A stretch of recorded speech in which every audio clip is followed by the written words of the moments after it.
कहावत है कि शीशे के घर में रहने वाले दूसरों के घर पर पत्थर नहीं फेंका करते, लेकिन सम्राट चौधरी शायद इस कहावत को भूल गए हैं। हालांकि कितनी कहावतें इन्होंने पढ़ी होगी, इनकी एजुकेशन क्या है, इसे लेकर भी विपक्षी नेता आजकल खूब चर्चा कर रहे हैं।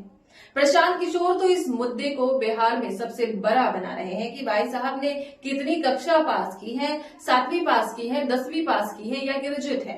एजुकेशन को लेकर इंटरव्यू में सवाल पूछा जाता है तो भड़क जाते हैं। फिर इनके उच्चारण को लेकर सवाल पूछे जा रहे हैं तो कहते हैं कि सबका प्रोसेशन अलग अलग होता है, उस पर भी मजाक बन जाता है। और ये मजाक उड़ा रहे हैं खेसारी लाल यादव का। दोस्तों, अब खेसारी लाल यादव का मजाक उड़ाने के चक्कर में बीजेपी के डिप्टी सीएम सम्राट चौधरी ने बीजेपी सांसद मनोज तिवारी की बेइज्जती कर डाली, रवि किशन की बेइज्जती कर डाली, दिनेश लाल निरहुआ की बेइज्जती कर डाली, मैथिली ठाकुर का भी अपमान कर दिया। और क्यों अपमान कर दिया? क्योंकि कहावत तो सब पर लागू होती है। अगर खेसारी लाल यादव चुनाव लड़ना डिजर्व नहीं करते हैं तो वो मजाक का विषय है। उन्हें चुनाव लड़ाना मजबूरी है तो फिर इनके बारे में क्या कहा जाएगा? खेसारी लाल यादव पर सम्राट चौधरी ने क्या बयान दिया है, पहले जरा वो सुनिए। पल्ला गो पल्ला तो पल्ला सो, वो आजकल खेसारी लाल को यहाँ भेज दिया। अब देखिए, इन लोग के पास तो सब उम्मीदवार हार गया। सीएन गुप्ता जी पहले हरा दिए थे सबको, तो कोई उम्मीदवार नहीं बचा था। अब नाचने वाले को ही भेज दिया आपके यहाँ।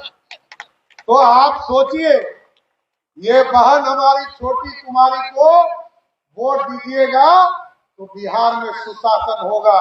और मैं आपको गारंटी देता हूँ, एनडीए के नेता के तौर पर आज बिहार बदल चुका है। ये लालू जी का बिहार नहीं है, गुंडों का राज नहीं है। तो सम्राट चौधरी कहते हैं कि छोटी कुमारी को वोट देंगे तो बिहार में सुशासन होगा। खेसारी लाल यादव तो नाचने वाला है, मजबूरी में उनको टिकट दिया गया है क्योंकि आरजेडी के पास और कोई उम्मीदवार नहीं बचा था, तो एक नाचने वाले को भेज दिया। अगर खेसारी लाल यादव नाचने वाले हैं, मजबूरी में टिकट दिया गया है, तो मनोज तिवारी क्या नाचने वाले नहीं हैं? उन्होंने कौन से बड़े अच्छे गाने गाए हैं? गानों को लेकर भी बहुत सवाल उठते आए हैं। हालांकि मनोज तिवारी पर सवाल उठते हैं तो खेसारी लाल यादव पर भी सवाल उठते हैं, लेकिन बीजेपी नेता को ये कहने का कोई नैतिक अधिकार नहीं है कि नाचने वाले को भेज दिया गया या इसने ऐसे गानों पर परफॉर्म किया है। उसे लेकर पत्रकार सवाल उठा सकते हैं, उसे लेकर उस दल के नेता सवाल उठा सकते हैं जो कार्यकर्ताओं का सम्मान करते हैं, जो ये देखते हैं कि कलाकार ने अतीत में कैसे गाने गाए हैं, क्या समाज के लिए अच्छे गाने गाए हैं या फुहर गाने गाए हैं। दोस्तों, अगर खेसारी लाल यादव पर सवाल उठते हैं तो मनोज तिवारी पर भी सवाल उठेंगे। तो क्या बीजेपी ने मजबूरी में नाचने वाले को सांसद बना दिया? अगर खेसारी लाल यादव नाचने वाला है तो मनोज तिवारी भी नाचने वाले हैं, रवि किशन भी नाचने वाले हैं, जिनके गाने तो खूब कंट्रोवर्सी में रहते हैं। नेहा सिंह राठौर ने तो मोर्चा खोल दिया था कि भोजपुरी में कैसे कैसे गाने गाए जाते हैं, रिमोट से लहंगा उठाने की बात करते हैं, और भी बहुत सारे ऐसे गाने हैं जो आप परिवार के साथ बैठकर नहीं सुन सकते, नहीं देख सकते। तो उसे लेकर बहुत सारे लोग सवाल उठाते हैं। इसके अलावा दिनेश लाल निरहुआ, उन्हें भी बीजेपी ने सांसद बनाया तो वो भी नाचने वाले हैं। तो क्या मजबूरी में बीजेपी ने भी इन सबको टिकट दिया था?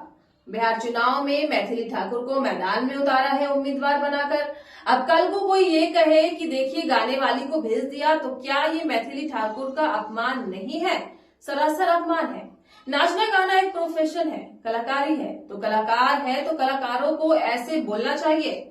हाँ, इतना जरूर है कि उनके कंटेंट को लेकर सवाल खड़े किए जा सकते हैं कि भैया ये तो ऐसे गाने गाता था, लेकिन फिर बीजेपी को इस पर बोलने का कोई नैतिक अधिकार नहीं है, क्योंकि बीजेपी में तो ऐसे सांसद भरे पड़े हैं, ऐसे नेता भरे पड़े हैं। खेसारी लाल यादव के इस बयान से वो नाराज हो गए हैं। सम्राट चौधरी जो नाचने वाला बता रहे हैं, क्योंकि खेसारी लाल यादव से एक पत्रकार ने सवाल पूछा था कि सब तो बीजेपी की तरफ जा रहे हैं, मनोज तिवारी, रवि किशन, आप आरजेडी में क्यों आ गए? तो उन्होंने कहा कि मैं भीड़ का हिस्सा नहीं बनना चाहता।